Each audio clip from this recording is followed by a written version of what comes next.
Hi guys, welcome back. So karon na pod isang factor theorem.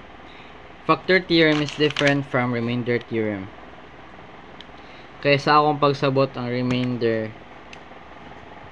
kay ang ihang remainder kung i-divide nimo.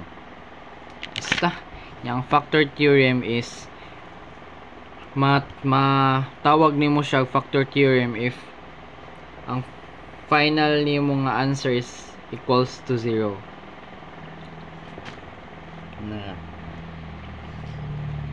So same ra gyapon diri kay wa ko kasabot gyapon diri, so mas makasabot ko if na example kani is x minus a factor of 3x cubed minus 7x squared minus 3x plus 10. So murag into justifying lang ang diri sa factor theorem. If tama ba ni nga divisor ba tawagan na, if tama ba ni nga divisor pang divide ani diri.